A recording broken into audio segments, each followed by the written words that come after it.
할렐루야. 예수 그리스도 이름으로 하나님 말씀 증거하겠습니다. 우리 다 같이 하나님 말씀 사도행전 21장 27절 말씀을 다 같이 찾도록 하겠습니다. 사도행전 21장 27절부터 40절까지 말씀 가운데서 우리 30절까지 말씀을 먼저 읽도록 하겠습니다. 사도행전 21장 27절부터 30절까지 말씀을 우리 같이 읽겠습니다. 27절 시작. 그 이래가 거의 참에 아시아로부터 온 유대인들이 성전에서 바울을 보고 모든 무리를 충동하여 그를 붙들고 외치되 이스라엘 사람들아 도우라. 이 사람은 각처에서 우리 백성과 율법과 이곳을 회방하여 모든 사람을 가르치는 그 자인데 또 헬라인을 데리고 성전에 들어가서 이 거룩한 곳을 더럽게 하였다 하니 이는 저희가 전에 에베소 사람 드로비모가 바울과 함께 성내에 있음을 보고 바울이 저를 성전에 데리고 들어간 줄로 생각함일러라. 온 성이 소동하여 백성이 달려와 모여 바울을 잡아 성전 밖으로 끌고 나가니 문들이 곧 닫히더라. 아멘. 네, 오늘 이 시간은 예루살렘에서 로마까지라는 제목으로 하나님 말씀을 증거하겠습니다. 우리가 지금 보고 있는 성경은 신약에는 이제 마태복음 또 사도행전 이렇게 책들의 이름이 있지 않습니까? 그런데 본래 성경에는 이런 책의 이름이 없습니다. 이 이름은 우리가 붙인 이름이죠. 우리끼리 약속한 것입니다. 만약에 이름이 없으면 책을 찾기가 힘들겠죠. 뿐만이 아니라 성경에 있는 그 장, 절 이것도 이 누가가 기록하면서 몇 절 몇 절 이렇게 구분해서 기록한 것이 아닙니다. 이것도 편의를 위해서 임의로 우리가 약속한 것인데요. 그래서 장절 구분을 보면 때로 조금 어색할 때가 있기도 합니다. 우리가 그것을 이제 감안해야죠.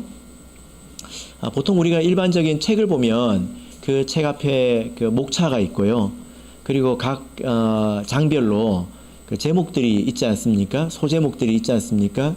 그리고 또 친절한 책들은 또 그 소 단락별로 또 작은 제목들이 있습니다. 그래서 그 책을 읽을 때에 그 내용이 어떤 내용인지 제목을 통해서 대략 파악을 하고 읽어가지 않습니까? 그런데 성경에는 이렇게 목차도 없고 그리고 장절도 사실은 없고 또 챕터별로 제목도 없습니다. 그냥 줄글이죠. 처음부터 끝까지 적혀진 줄글이라고 볼 수 있습니다. 그래서 이해하기가 어려운데요. 그냥 그렇게 보자면 아주 처음에 막연하겠죠. 그래서 많은 사람들이 이 성경을 보고 자기 나름의 목차를 또 만들기도 하고 이렇게 나눠서 읽으면 어떨까 이런 제안을 아주 많이 했습니다. 모든 책별로 다 있죠. 우리가 지금 보는 사도행전에 28장까지 있는데요. 사실 이 28장도 사람들이 임의로 나눈 것입니다. 우리가 합의한 것일 뿐이죠. 본래는 줄글입니다. 이렇게 28장으로 우리가 나누어서 보는데 여러 사람들이 이 사도행전을 이렇게 나누어서 보면 어떨까? 이런 그 제안을 많이 했습니다. 몇 가지를 말씀드리자면요.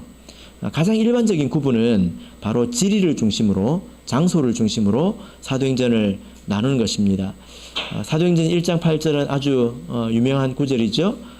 오직 성령이 너에게 임하시면 너희가 권능을 받고 어디서? 예루살렘과 온 유대와 사마리아와 땅끝까지 이르러. 그래서 이제 예수님께서 이렇게 장소를 딱딱딱딱 이제 범위를 차근차근 이렇게 넓혀 주시지 않습니까? 그래서 사도행전을 볼 때 예루살렘에서 있었던 일, 그리고 유대와 사마리아에 있었던 일, 그리고 땅끝까지 있는 일들, 이렇게 성경을 사도행전을 나누어 보면 어떨까? 이렇게 제안하는 사람들도 있습니다. 두 번째는 사람을 중심으로 이렇게 구분을 하는 건데요. 주인공이 있지 않습니까? 대체적으로 전반부는 베드로가 주인공이라고 보고 후반부는 바울이 주인공이라고 봅니다. 그래서 베드로가 이제 열심히 일을 하다가 바울이 전면에 등장하면서 베드로는 완전히 사라지죠. 그죠? 예, 이렇게 나누어 보기도 합니다.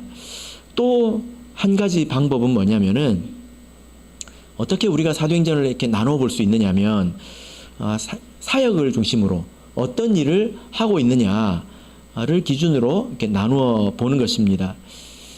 이렇게 나누어서 보면 그 책의 성격이 조금 더 분명하게 보이고 좀 더 오래 기억에 남고 또 이해도 잘 됩니다. 사역을 중심으로 이 사도행전을 나누어 본다는 것은 어떤 말이냐면 오순절 성령 강림으로 교회가 세워졌잖아요. 그때부터 교회가 어떤 일을 했습니까? 생명을 낳는 일을 이제 계속 교회가 했죠. 그죠? 이 일은 사실 바뀌지 않았어요. 장소가 바뀌고 또 주도하는 그런 인물이 바뀐다 하더라도 이 생명을 전하는 일들은 계속 지속되었다는 것입니다. 그래서 예루살렘에서 사도들이 그 일을 했죠. 또 사마리아에서는 전도자 빌립이 그 일을 했죠. 그 이후에는 바울 사도가 이제 안디옥을 기점으로 해서 1차, 2차, 3차 세계 전도 여행을 이렇게 떠나지 않습니까? 그래서 장소가 바뀌고 주인공이 바뀌었지만 그 일을 계속 똑같은 일을 했다는 것입니다. 이게 다른 게 아니라는 거죠. 그런데 이제 예루살렘에 와서는 이 일의 성격이 좀 많이 바뀐 것을 볼 수 있습니다. 이제 우리가 앞으로 보게 될 텐데요. 바울 사도가 오늘 이 본문에서 체포가 됩니다. 체포가 되고 나서 무려 이제 재판을 5번 가량, 뭐 재판이라고 말을 붙인다면 5번 가량 이렇게 받게 됩니다. 거기서 바울 사도가 이렇게 많은 말을 여러 대상을 향해서 많은 말을 하는데요. 바울 사도가 하는 말이 어떤 말이겠습니까? 바울 사도의 입에서 나오는 말이 어떤 말이겠습니까? 구원의 복음을 전하는 말이겠죠. 그런데 지금까지는 그랬지만 지금부터는 조금 다릅니다. 이것을 복음 전파라고 보기에 좀 어렵다는 거예요. 뭐라고 하는 것이 좋을까요? 자, 22장 1절을 보겠습니다. 22장 1절 우리 같이 읽겠습니다. 시작. 부형들아, 내가 지금 너희 앞에서 변명하는 말을 들으라 하더라. 자, 바울 사도가 지금 이제 내가 하는 말은 복음을 전하는 말이다 라고 말하고 있습니까? 뭐라고 말하고 있죠? 변명이라고 말하고 있죠. 변명. 변명이라고 이렇게 말하고 있는데 이것을 이렇게 법정의 용어로 본다면 변론 뭐 이런 것이 되겠죠. 내가 지금 변론하는 말을 좀 들어봐라. 이 변명이라고 하는 것은 자기의 깨끗함, 자기의 무죄 이것을 입증하는 말이잖아요. 그죠? 자기를 변호하고 변론하는 그런 말을 하겠다라고 말하고 있습니다. 그래서 이렇게 영어 성경을 보면 이 변론을 뭐라고 이렇게 번역을 했냐면 디펜스라고 번역했습니다. 디펜스가 뭐죠? 방어하고 수비하는 것. 축구할 때도 공격, 수비가 있지 않습니까? 그래서 수비를 이렇게 디펜스라고 하거든요. 지금 나는 방어하고 디펜스 하겠다는 것, 수비하겠다는 것입니다. 이 원문으로 보면 이 변론을 아폴로기아라고 이렇게 이야기를 하는데 여기서 나온 영어 단어가 아폴로제틱스라는 단어가 있습니다. 처음 들어보시죠? 못 들어보셔도 아무 상관이 없습니다. 제가 말씀드릴 거니까요. 이 단어 뜻이 뭐냐면 기독교 변증학이라는 뜻입니다. 아폴로제틱스. 기독교 변증학. 이게 무슨 학문이냐면 신학원에 오시면 배울 수 있습니다. 이게 뭐냐면은 외부에서 기독교를 공격하는 그런 여러 가지 질문들이 있습니다. 뭐 간단하게 이야기를 하자면 뭐 예를 들면 이런 질문입니다. 하나님이 진짜 계시다면 세상에 왜 이렇게 지진이 많아요? 하나님이 좀 지켜주시지? 이런 질문들입니다. 이런 질문들이 얼마나 많겠습니까? 공격하는 그런 질문들 있죠. 우리 기독교가 가지고 있는 그들이 볼 때 기독교가 가지고 있는 어떤 모순점들을 집요하게 파고 들어가지고 계속 공격하는 사람들이 있습니다. 그런 것들에 대해서 대답하는 학문, 그런 질문에 답하는 학문을 이제 변증학이라고 합니다. 이게 바로 이 아폴로기아에서 온 단어입니다. 그러니까 바울 사도가 지금 좀 상당히 변했다는 생각이 들지 않습니까? 원래 바울 사도는 어떤 일을 했습니까? 적극적으로 그 세상에 뛰어들어서 세상에 침투해서 그것을 복음으로 정복하는 그런 일들을 했지 않습니까? 그 불모지에 하나님의 나라를 세우는 그런 일을 했지 않습니까? 깃발을 꽂는 일을 했단 말이에요. 이것은 공격일까요? 수비일까요? 공격적인 일이죠.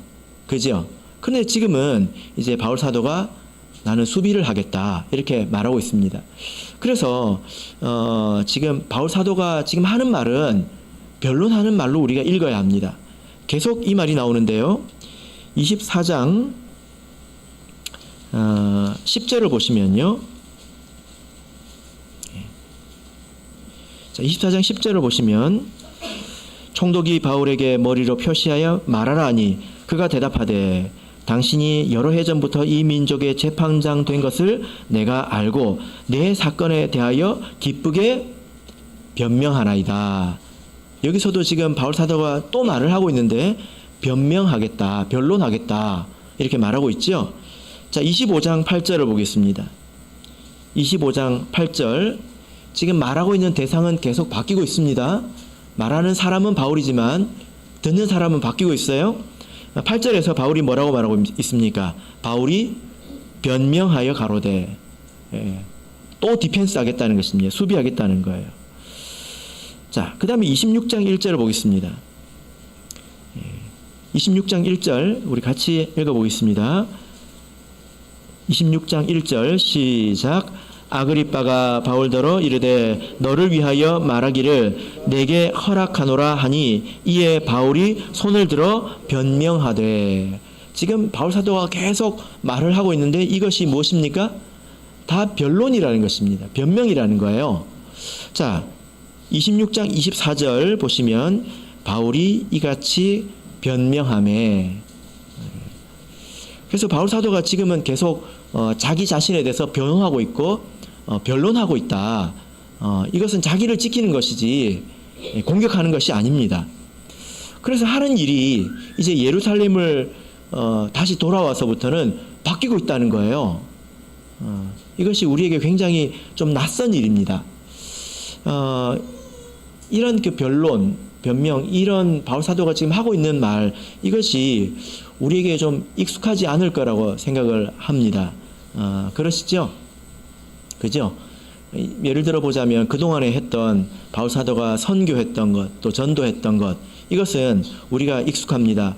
선교를 왜 해야 되는지, 전도를 왜 해야 되는지, 또 선교한다는 것이 무엇인지, 그리고 그 일이 우리에게 어떤 의미를 가지는지 우리가 잘 이해하고 있지 않습니까? 전도하는 것은 생명의 복음을 전하는 것이고, 그래서 그들을 구원하겠다고 하는 것이고, 이것은 예수님께서 우리에게 주신 사명이고, 그래서 바울 사도가 전도하고 있지만 이것은 또한 우리의 일이기도 하다는 거예요. 그래서 우리가 지금 이 일을 하고 있지 않습니까? 선교를 하고 있잖아요. 전도를 하고 있지 않습니까? 그래서 지금까지 읽어올 때는 아무런 문제가 없었습니다. 우리가 하고 있는 일 바울 사도도 했었구나. 그래서 지금 우리가 하는 일을 바울 사도를 통해서 잘 배워왔죠. 그런데 이제 좀 이것이 당황스럽습니다. 그러면 바울 사도가 지금 예루살렘에서 하는 이 일은 무슨 일이죠?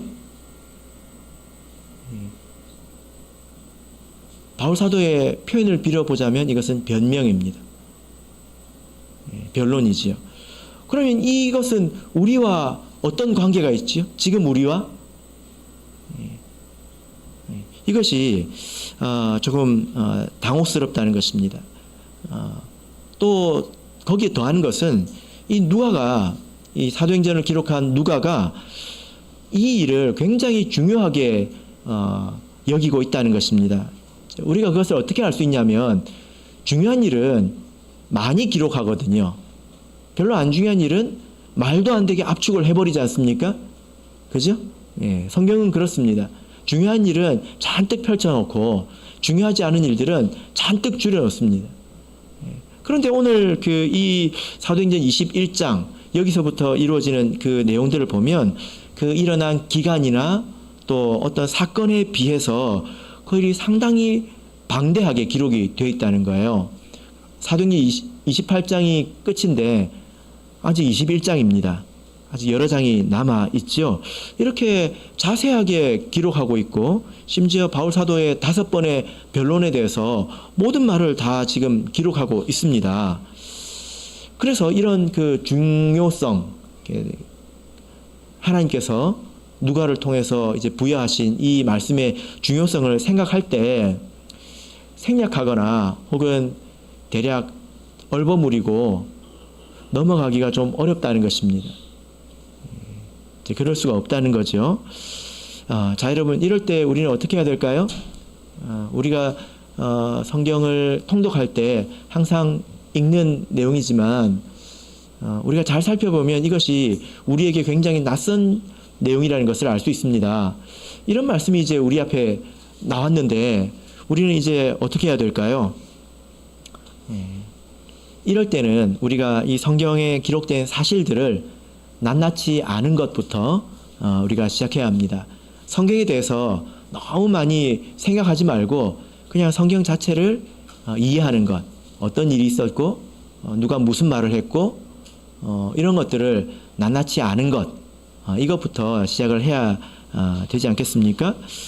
그리고 나서 우리가 자연스럽게 또 이해될 수 있는 부분은 또 이해를 하면 되는 것이고 그 이후에는 기다리면 됩니다.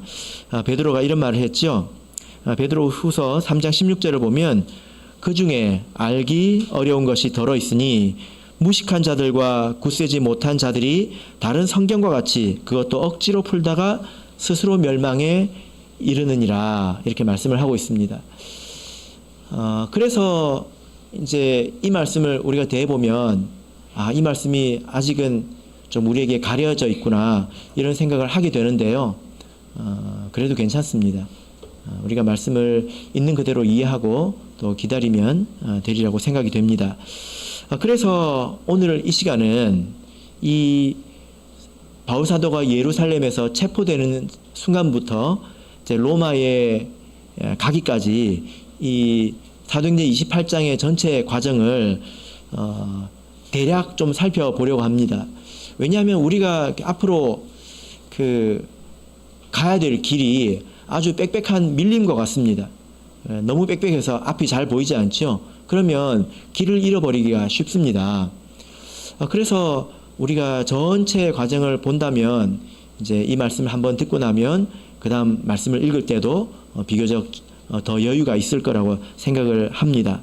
그리고 전체적으로 봤을 때 이 말씀들을 우리가 어떻게 이해하면 좋을지에 대해서 조금 생각해 보도록 하겠습니다. 자, 오늘 본문으로 돌아가 보실까요? 사도행전 21장 27절부터 40절까지가 오늘 본문의 말씀입니다. 바울 사도가 유대인에게 붙잡혔습니다. 유대인에게 붙잡혔습니다. 이 유대인들은 광분해서 유대인들이 스데반에게 했듯이 바울 사도를 직결 처형을 하기 위해서 그를 성 밖으로 끌어가고 있었습니다. 아주 위급한 순간이죠. 그들이 광분했기 때문에 스데반처럼 바울 사도를 죽일 작정이었습니다. 그런데 그렇게 끌고 가는 길에 예루살렘에서 난리가 난 것을 로마의 천부장이 들었습니다. 지금 이스라엘은 로마의 식민지이지 않습니까? 그래서 지배하고 있는 이 주둔군이 있는데 그 중에 예루살렘에 천부장이 1000명의 그 장수이죠. 천부장이 있었습니다. 그래서 천부장이 그 이야기를 보고를 받고 급하게 달려와서 그 바울 사도를 무리에게서 떼어놓습니다. 왜 이런 일이 생겼는지 아직 이해하고 있지 못하는 상태이지만 이런 일이 있는 걸로 봐서 지금 바울이라는 사람이 아주 큰 죄를 지었을 것이다, 이렇게 생각을 하고 바울 사도를 신문하려고 지금 데려가고 있습니다. 그 뒤에서 백성들이 외치고 있죠. 로마 군인이 와가지고 그 사람을 뺏어서 가니까 이스라엘 백성이 어떻게 할 수 없습니다. 죽일 수가 없는 거죠. 그리고 뒤 따라가면서 뭐라고 할까요? 자, 36절을 보겠습니다. 36절. 자, 우리 같이 읽겠습니다. 시작. 이는 백성의 무리가 그를 없이 하자고 외치며 따라가미러라. 예. 천부장이 바울 사도를 붙들어서 이제 끌고 갑니다. 성체로 이제 끌고 가는데 이스라엘 백성이 그 뒤를 따라오면서 뭐라고 말하고 있습니까? 죽이라, 죽이라 이렇게 계속 외치면서 지금 따라오고 있습니다. 여러분, 이 말씀을 보면 무엇이 생각나십니까? 예, 예수님이 생각나죠. 예수님께서 당하신 일을 바울 사도가 똑같이 당하고 있습니다. 자, 누가복음 23장을 보겠습니다. 예, 여기도 보면 소리 지르는 사람들이 나오는데요. 누가복음 23장 18절을 보겠습니다. 누가복음 23장 18절. 누가복음 23장 18절 같이 읽겠습니다. 시작. 무리가 일제히 소리질러 가로되 이 사람을 없이 하고 바라바를 우리에게 놓아 주소서 하니. 예. 무리가 일제히 소리질러서 예수님을 죽이라, 없애라 이렇게 말하고 있죠. 예. 이렇게 바울 사도가 이렇게 천부장에게 끌려가고 있는데 바울 사도가 갑자기 천부장에게 말을 겁니다. 그래서 뒤에 따라오는 이 백성들에게, 유대인들에게 내가 말할 수 있도록 한 번만 기회를 해달라, 기회를 달라 이렇게 말을 하지요. 그래서 천부장이 기회를 줍니다. 그래서 말하는 내용이 바로 사도행전 22장 1절부터의 내용입니다. 자, 사도행전 22장 1절 아까 우리가 읽었죠? 자, 다시 한번 읽어보겠습니다. 사도행전 22장 1절 읽겠습니다. 시작. 부형들아, 내가 지금 너희 앞에서 변명하는 말을 들으라 하더라. 예. 자, 바울 사도가 이렇게 아주 자기를 죽이려고 한 사람들에게 아주 친근하게 말하고 있습니다. 뭐라고 부르고 있습니까? 부형들아. 이 부형들아 이 말은 아버지 그리고 형제들아. 나이 많은 사람들을 이제 존대해서 아버지라고 부르고 있고 다른 사람들을 자기 형제들아 이렇게 부르고 있습니다. 그리고 40절을 보면 히브리 방언으로 말했다 이렇게 말을 하고 있는데요. 유식한 헬라어로 말하지 않고 그들이 사용하는 일상적인 그 히브리 방언, 아마도 이것은 아람어였을 것입니다. 그렇게 말하고 있는 거예요. 그들에게 간곡하게 지금 호소하고 있습니다. 그래서 이 유대인들도 깜짝 놀라서 바울 사도의 말을 귀 기울여서 듣죠. 어디까지 말할까요? 22장 21절까지 말합니다. 이 내용은 우리가 다음에 살펴보기로 하고요. 21절까지 말을 합니다. 나더러 또 이르시되 떠나가라. 내가 너를 멀리 이방인에게로 보내리라 하셨느니라. 바울 사도가 하나님이 나를 이렇게 불렀다. 이렇게 변론을 하고 있죠.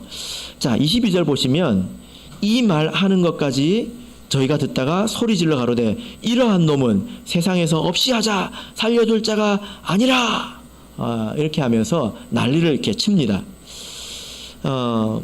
그래서 도대체 이 사람이 무슨 죄를 지었는가 천부장이 그 죄를 좀 알아야 되겠다 해서 신문을 하려고 합니다. 어떻게 하려고 합니까? 자, 24절을 보시면 천부장이 바울을 영문 안으로 데려가라 명하고 저희가 무슨 일로 그를 대하여 떠드나 알고자 하여 뭘 하라고 합니까? 채찍질하며 신문하라 이렇게 하고 있습니다. 채찍질해서 캐물으라는 거예요. 그때 바울 사도가 가만히 있지 않습니다. 로마 사람인 로마 시민권자인 나를 재판 과정도 없이 이렇게 형벌을 주려고 하느냐? 이렇게 말할 때 천부장이 깜짝 놀랍니다. 화들짝 놀라지요. 바울 사도는 태어나면서부터 로마 시민권자입니다. 이 말은 바울 사도의 아버지도 로마 시민이라는 거예요. 이 로마 시민은 법적으로 아주 강력한 권리를 갖습니다. 뭐 지금으로 보자면 당연한 것 같죠. 경찰이 와가지고 나에 대해서 재판도 없이 마구 때린다면 요즘 가만히 있을 사람이 누가 있겠습니까? 근데 지금 이 시대는 그런 시대가 아니거든요. 그래서 이때는, 성서시대 이때는 이렇게 채찍질해서 고문으로 자백을 받아내기도 했습니다. 바울사도가 어떻게 이럴 수 있느냐라고 지금 로마 시민권자인 것을 밝히고 있습니다. 자, 그래서 바울사도가 이 천부장이 도대체 이 바울사도에게 무슨 죄가 있는가 알아보기 위해서 공회를 소집합니다. 이 공회라고 하는 것은 이스라엘의 그 국회와 같습니다. 우리나라 국회가 있죠. 이스라엘의 국회라고 생각하시면 돼요. 천부장이 너희들 이렇게 광분해서 날뛰지 말고 공식적으로 회의를 소집해라. 그래서 이 사람이 무엇을 잘못했는지 한번 고발해봐라. 이렇게 이야기를 합니다.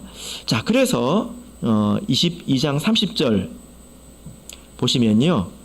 이튿날 천부장이 무슨 일로 유대인들이 그를 송사하는지 실상을 알고자 하여 그 결박을 풀고 명하여 제사장들과 온 공회를 모으고 바울을 데리고 내려가서 저희 앞에 세우니라. 그래서 이제 두 번째로 바울 사도가 두 번째 변명을 합니다. 두 번째 변론을 하죠. 바로 23장 1절입니다.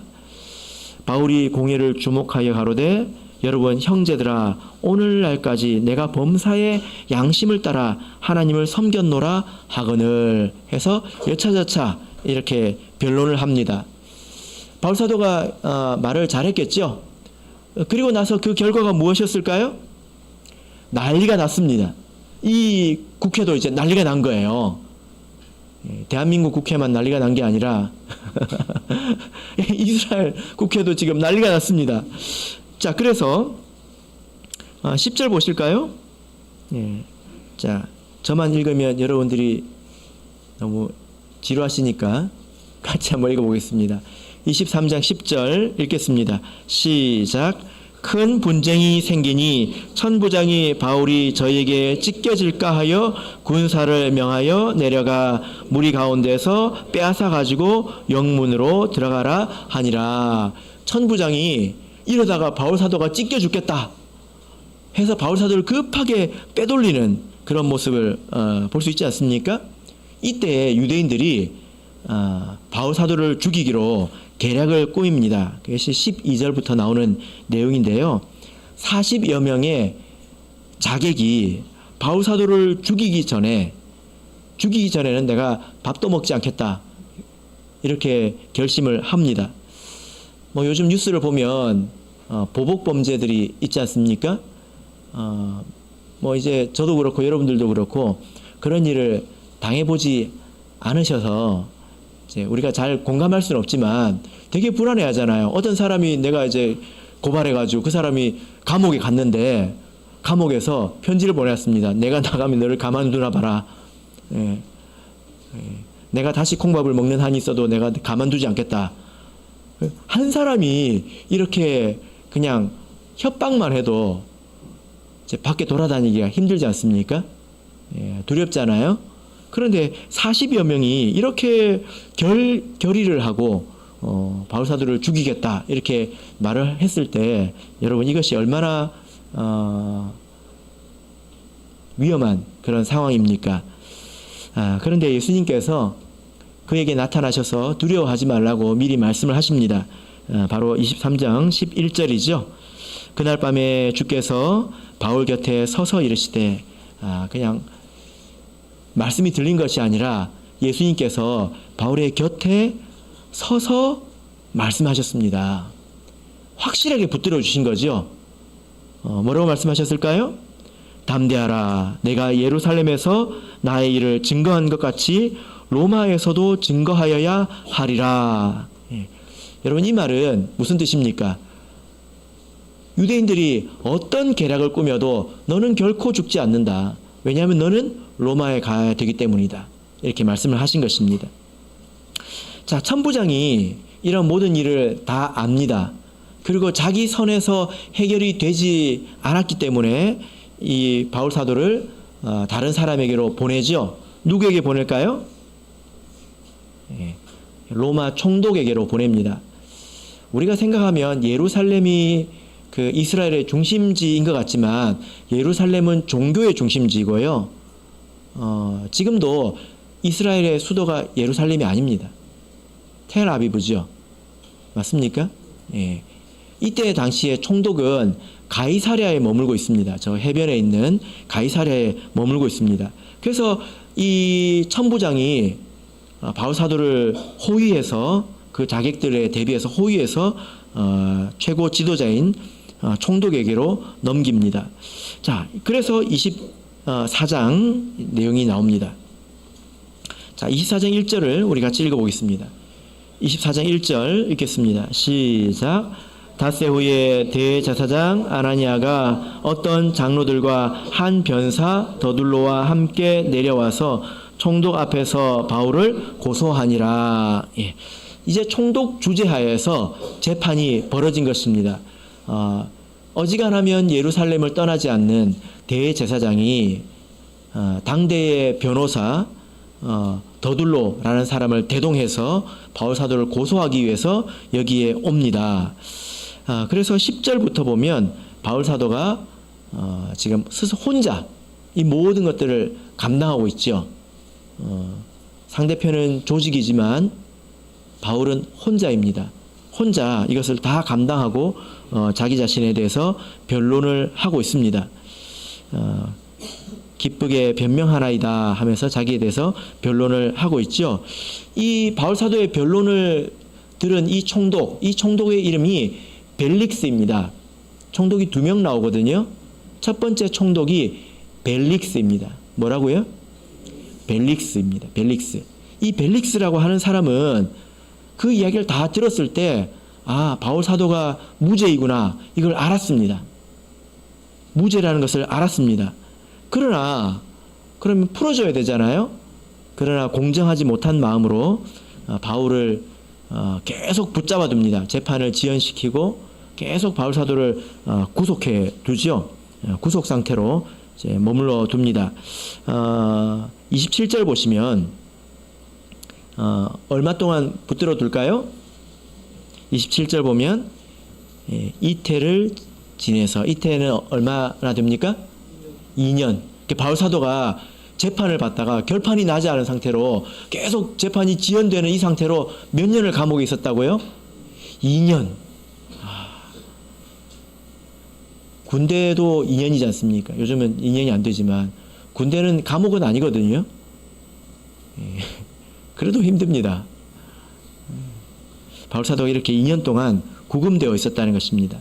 그 2년이 지나서 어떤 이유에서인지 새로운 총독이 옵니다. 벨릭스라는 총독이 이제 물러나고 새로운 총독이 오는데 그 이름이 무엇일까요? 베스도입니다. 베스도 24장 27절에 보면 베스도가 나오죠. 25장 1절에도 베스도가 이 총독이 왔습니다. 그리고 1절을 보시면 3일 후에 가이사랴에서 예루살렘으로 올라갑니다. 총독이 부임하고 나서 3일 만에 이 일을 이렇게 시작했다는 거예요. 이것은 상당히 큰 일이라는 거죠. 자, 그래서 이제 베스도 앞에서 다시 한번 재판이 벌어집니다. 그리고 8절을 보시면 이제 바울이 또 뭐합니까? 변명하여 가로되. 자, 정리 한번 해봅시다. 처음에 어디서 변명했습니까? 자기를 죽이려고 하는 유대인들 뒤돌아서서 바울 사도가 변명했죠. 그 다음에 어디서? 공회에서 국회에 가가지고 변명하죠. 세 번째는 벨릭스 총독 앞에서, 그리고 2년 동안 갇혀 있습니다. 그리고 나서 베스도 총독 앞에서 또다시 이제 변론을 합니다. 지금 우리가 큰 줄기를 보고 있습니다. 그래, 지금까지 변론을 몇 번 했습니까? 4번 했죠? 그죠? 25장 11절을 보겠습니다. 바울 사도가 이제 여기서 공정한 재판을 받을 수 없다라고 판단한 것 같습니다. 그래서 뭐라고 말할까요? 자, 11절 같이 읽겠습니다. 시작. 만일 내가 불의를 행하면 무슨 사죄를 범하였으면 죽기를 사양치 아니할 것이나 만일 이 사람들이 나를 송사하는 것이 다 사실이 아니면 누구든지 나를 그들에게 내어줄 수 없었나이다. 내가 가이사께 호소하노라 한대. 예, 여기서 아주 유명한 말이 나오죠. 내가 가이사에게 호소하겠다. 이 말은 나는 여기서 재판을 받지 않고 로마에 가서 가이사 앞에서 재판을 받겠다. 여기서 이렇게 비뚤어진 재판을 받을 수 없다. 나는 로마에 가서 재판을 받겠다. 이렇게 이야기를 합니다. 이것이 로마 시민권자의 권리이거든요. 자, 그 즈음에 이스라엘 왕이 옵니다. 이스라엘에 왕이 있었죠? 그죠?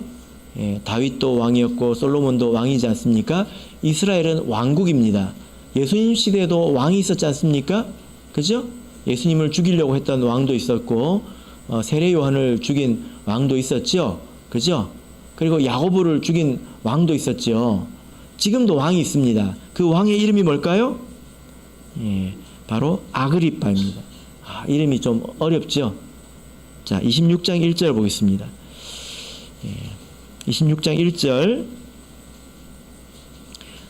아그리빠가 바울더러 이르되, 이 아그리빠가 바로 헤롯 아그리빠입니다. 이 아그리빠에 대해서는 나중에 이제 자세히 말씀을 드리고요. 이 아그리빠 앞에서 바울 사도가 마지막으로 변론을 합니다. 그래서 26장이 전체적으로 이렇게 바울 사도의 변론으로 구성이 되어 있습니다.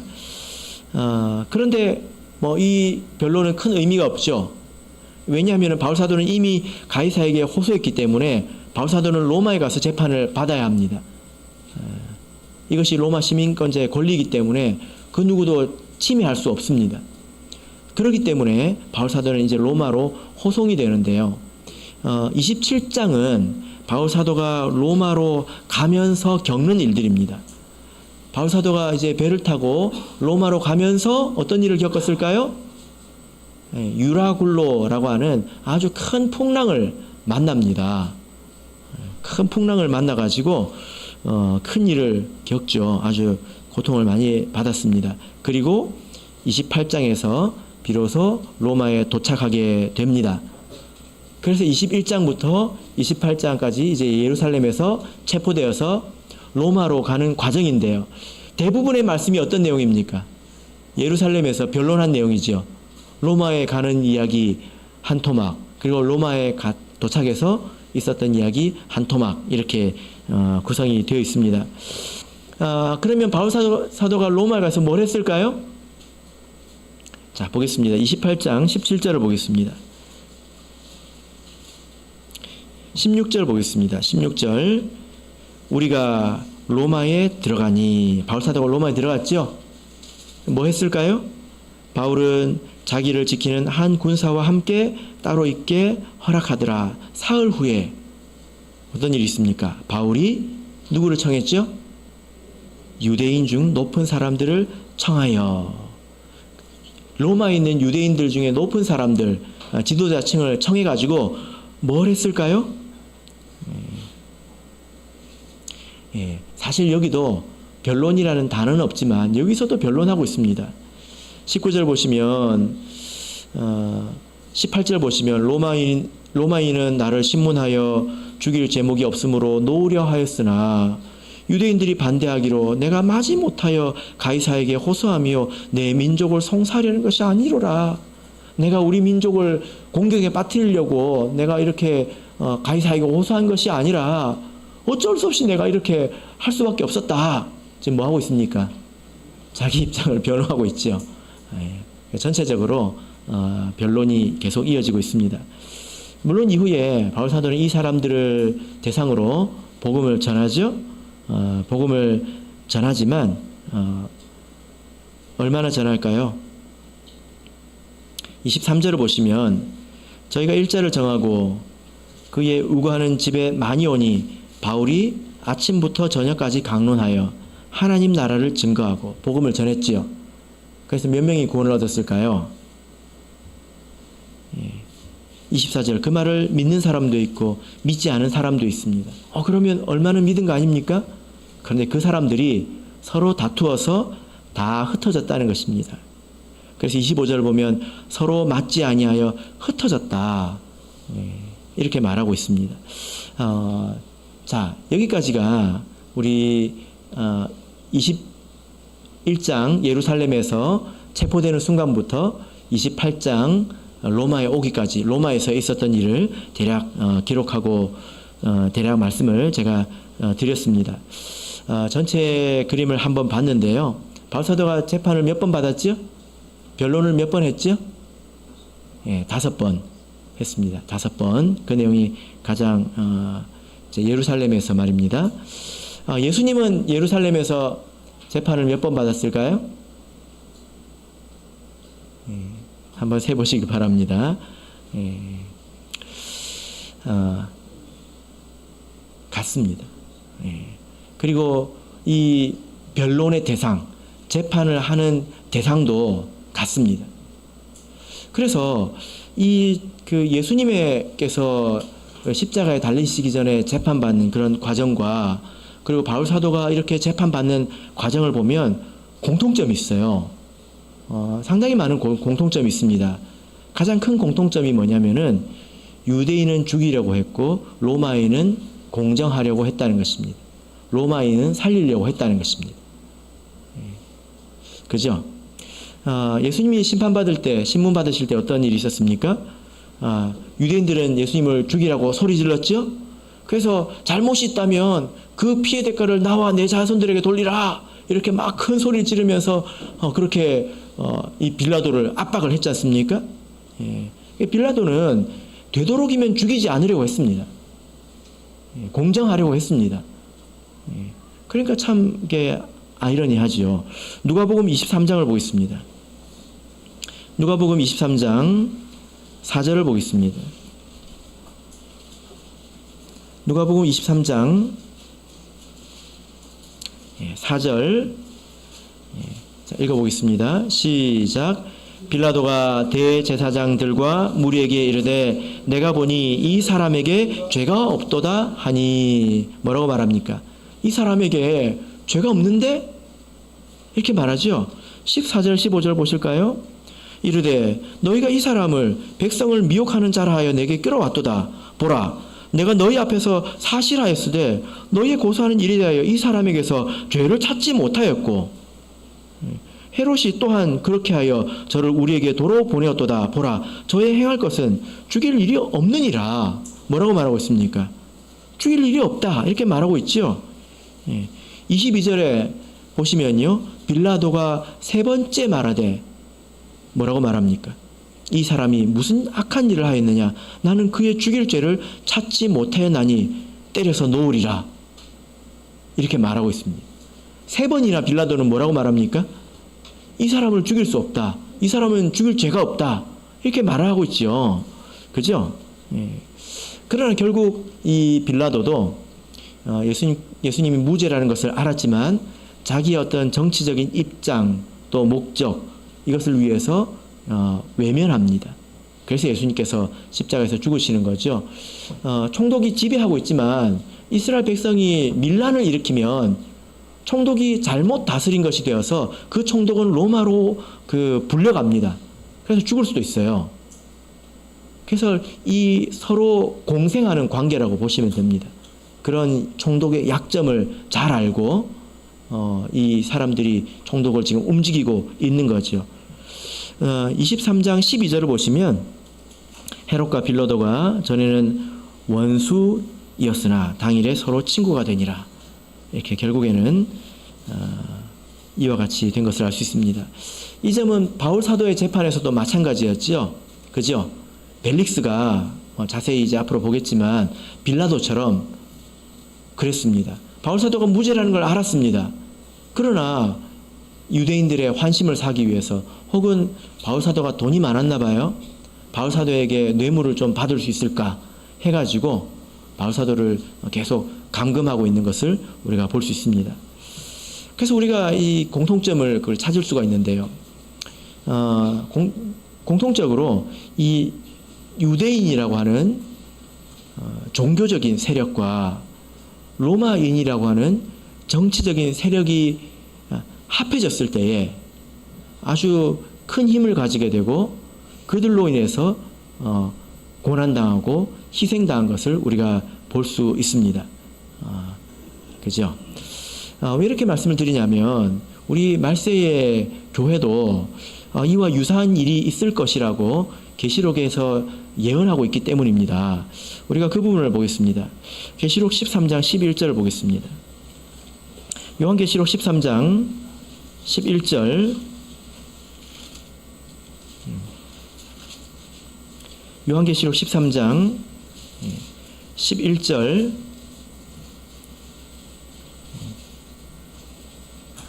읽겠습니다. 시작.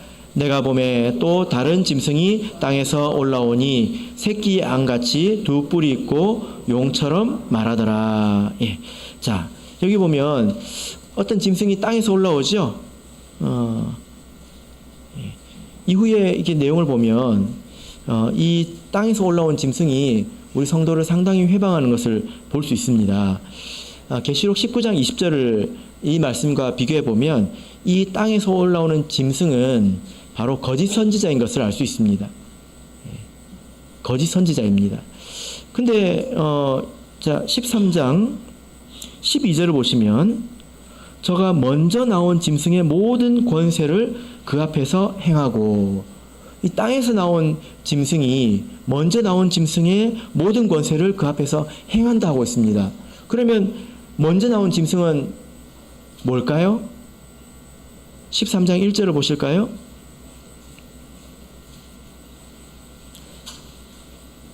(13장 1절) 보시면 내가 보니 바다에서 한 짐승이 나오는데, 먼저 나온 짐승은 바다에서 나온 짐승을 말합니다. 이 바다에서 나온 짐승은 무엇일까요? 이 바다에서 나온 짐승은 우리가 다니엘서를 통해서 이 제국과 같은 정치적인 세력인 것을 우리가 알 수 있습니다. 다니엘서 7장 3절을 보시면요, 큰 짐승 넷이 바다에서 나왔는데 그 모양이 각각 다르니, 그래서 이 짐승이 바다에서 나왔는데 이 짐승이 뭐 바벨론, 페르시아, 뭐 헬라, 로마 이런 거대한 제국인 것을 알 수 있습니다. 근데 그 제국이 결국 힘을 잃거든요. 그리고 12절을 다니엘서 7장 12절을 보시면 그 남은 모든 짐승은 그 권세를 빼앗겼으나 그 생명은 보존되어 정한 시기가 이르기를 기다리게 되었더라, 이렇게 말씀하고 있습니다. 그러니까 무슨 말씀이냐면 제국은 사라진다는 거예요. 제국은 사라지지만 그 생명은 보존되어서 어떤 때가 되면 다시 드러날 것이다. 바다에서 나오는 짐승이, 그래서 성경을 계속 읽다 보면 계시록에서 이제 등장하게 됩니다. 그래서 계시록을 통해서 보면 말세에 우리 참 하나님의 백성들도 이 땅에서 올라온 짐승과 바다에서 올라온 짐승의 이 협력으로 고통받는 것을 볼 수가 있다는 것입니다. 이게 지금 다 공통점이라는 거예요. 같다는 것입니다. 그래서 이런 것들로 우리가 유추해 본다면 예루살렘에서 예수님께서 당하셨던 그런 고난, 그때 겪으셨던 일들, 예수님께서 그때 하셨던 말씀들, 그리고 바울 사도가 예루살렘에서 겪은 일들, 그때 바울 사도가 한 말들, 이런 것들이 말세에 우리 교회가 앞으로 겪게 될 일과 관련이 있다는 것입니다. 왜냐하면 우리는 예수님의 몸이기 때문에 예수님께서 걸으신 길을 우리도 걸어야 되겠죠. 그래서 이 사도행전 이 말씀과 또 예수님의 생애와 또 계시록의 말씀을 어우러서 이해를 해보면 우리가 나중에 더 유익한 것들을 많이 깨닫게 되지 않을까, 이렇게 생각이 됩니다. 자, 다시 사도행전으로 돌아와서요. 자, 오늘 이 예루살렘에서 로마까지의 이 여정을 통해서 바울 사도와 이 누가가 사도행전을 통해서 확실하게 말하고 있는 것은 유대인의 구원이 끝이 났다는 것입니다. 유대인의 시대가 이제 끝났다는 것입니다. 그리고 이방인들의 세계가 도래할 것을 예언하고 있습니다. 우리가 그 에스겔서를 통해서 이렇게 보면 에스겔서에서 성전에서 여호와의 영광이 서서히 떠나가는 것을 몇 번에 걸쳐서 떠나가는 것을 볼 수 있지요. 이 그룹 사이에 하나님의 영광이 있어야 되는데 성전 문지방으로 나오게 되고 그리고 동문 곁에 있게 되고 나중에는 저기 동편 산에 동쪽으로 서서히 멀어지는 것을 볼 수가 있습니다.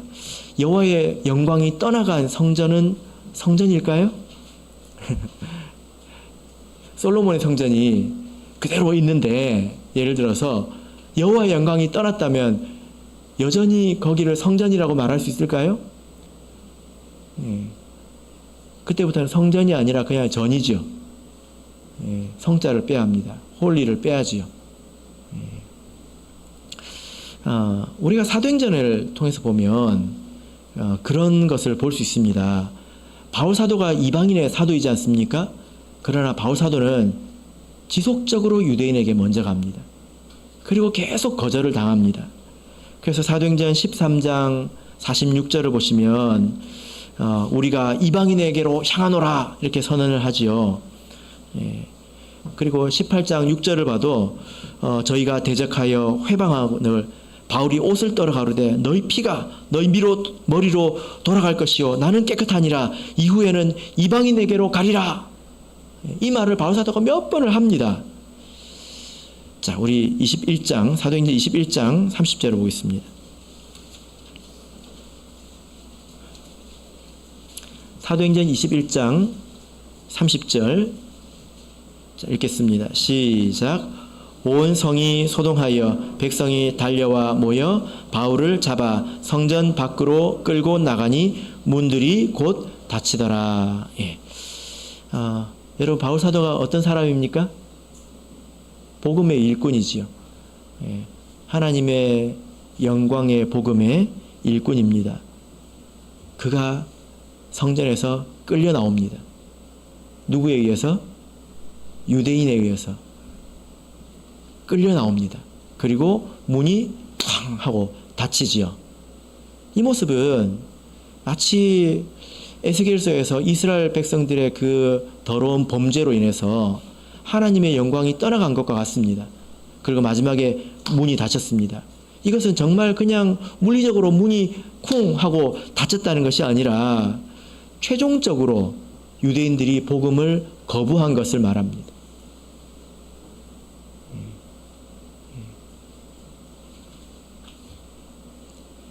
전체적으로 유대인들이 복음을 이제 거부했다. 이제 문이 닫혔다라는 것입니다. 이 순간이 아주 중요한 그런 순간이죠.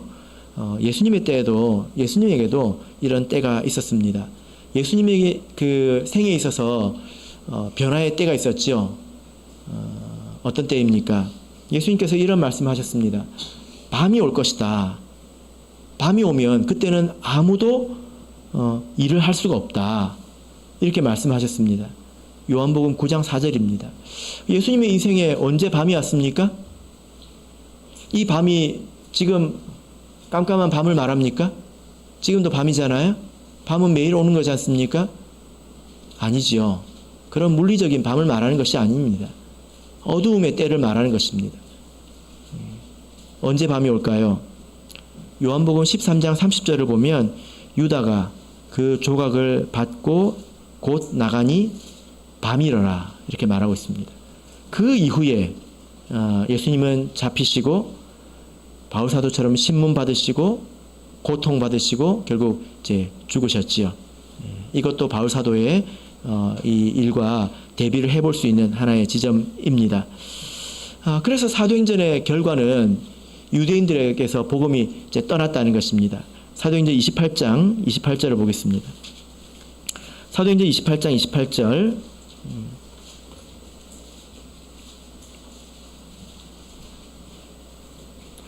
사도행전 28장 28절 읽겠습니다. 시작.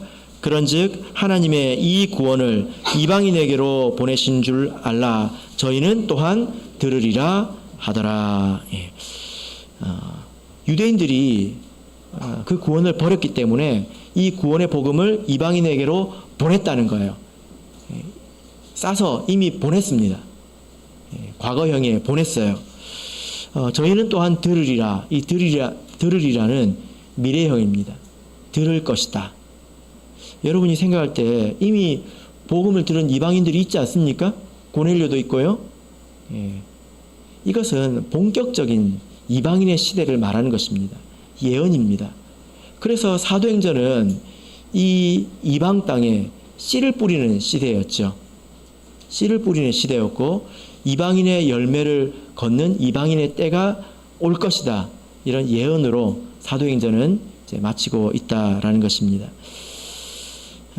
우리가 오늘 이제 세 가지를 살펴봤는데요. 이 내용이 전체적으로 우리가 잘 이렇게 모르고 한 가지를 간다면 왜 똑같은 이야기를 계속 하나, 이야기를 왜 하나, 이렇게 생각할 수 있기 때문에 전반적인 개요를 살펴보았습니다.